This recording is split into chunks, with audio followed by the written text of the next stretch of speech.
Hello price Lord. இன்றைய கர்த்தருடைய வார்த்தை பிரசங்கி 8ஆம் அதிகாரம் 12வது வசனம். தேவனுக்கு அஞ்சி அவருக்கு முன்பாக பயந்திருப்பவர்களே நன்றாயிருப்பார்கள்.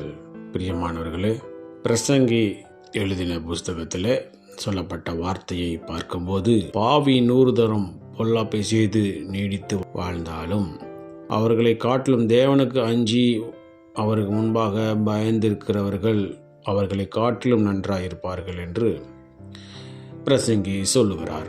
நூற்றுக்கணக்கான தீமைகளை செய்து அவர்கள் நீண்ட நாட்கள் வாழலாம். ஆனாலும் தேவனுக்கு கீழ்ப்படிந்து அவருக்கு மரியாதை செலுத்தி வாழ்கிற ஒவ்வொருவருக்கும் ஆண்டவர் சொல்கிறார், இன்னும் அவர்களை காட்டிலும் சிறந்து வாழ்வார்கள், சிறந்து விளங்குவார்கள் என்று பிரசங்கி சொல்லுகிறார். ஆகவே இந்த நாளிலேயும் கூட 100 வருஷம் பூமியிலே வாழ்ந்தாலும் ஆண்டவருக்கு பயந்து நடக்கிற நாட்களாக ஒவ்வொரு நாளையும் ஆண்டவருக்கு பிரியமுள்ள, ஆண்டவருக்கு கீழ்ப்படிதல் உள்ள, ஆண்டவருக்கு பயந்து ஆண்டவருக்கு மரியாதை செலுத்துகிற நாட்களாக நம்முடைய வாழ் நாட்களை வைக்கும் பொழுது நமக்கு நீடித்த நாட்களையும் தீர்க்காயுசையும் சமாதானத்தையும் நமக்கு பெருக பண்ண வல்லமையுள்ள தேவனாக இருக்கிறார்.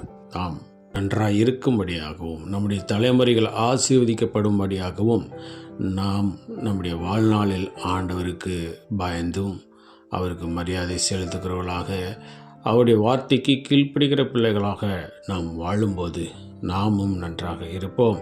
நம்முடைய தலைமுறையும் சந்ததிகள் ஒவ்வொன்றும் ஆசீர்வாதமாய் இருக்கும் என்று பார்க்கிறோம். ஆண்டவருக்கு கீழ்ப்படிதல் உள்ள பிள்ளைகளாய் நாம் வாழ்ந்து ஆண்டவருடைய ஆசீர்வாதத்தை நாம் சுதந்திரித்து நன்றாக வாழ்வோம். கர்த்தர் நம்மை ஆசீர்வதிப்பாராக. பிரார்த்தனை செய்வோம். எங்களை அன்பா நேசிக்கிறதான பரலோகத்தின் தந்தை, ஆசீர்வதிக்கப்பட்டதான இந்த நாளிலேயும் நீர் கொடுத்த உம்முடைய வார்த்தைக்காக நன்றி செலுத்துகிறோம். நாங்கள் உமக்கு அஞ்சி உம்முடைய வார்த்தைக்கு கீழ்ப்படிந்து உமக்கு மரியாதை கொடுத்து வாழ்கிறவர்களாக எங்களை மாற்றுவீராக. எங்களுடைய தலைமுறையையும் எங்களுடைய பிள்ளைகள் எல்லாவற்றையும் நீர் ஆசீர்வதித்து வழிநடத்துங்க. இந்த நாளில் நாங்கள் செய்கிற வேலைகள், தொழில்கள், படிப்புகள், ஊழியங்கள், போக்குவரத்துகள் எல்லாவற்றிலும் உடைய கரம் கூட இருந்து உமக்கு பிரியமுள்ள வாழ்க்கை வாழ்கிறவர்களாக, உமக்கு கீழ்ப்படிதல் உள்ள, உமக்கு மரியாதை கொடுக்கிற பிள்ளைகளாக எங்களை மாற்றி நாமத்தை மேம்படுத்த வேண்டுமாய் எங்களுக்கு ஆப்பர்வேட் இயேசு கிறிஸ்துவின் நாமத்து மூலமாக கேட்டுக்கொள்கிற எங்கள் ஜீவனுள்ள நல்ல பிதாவே.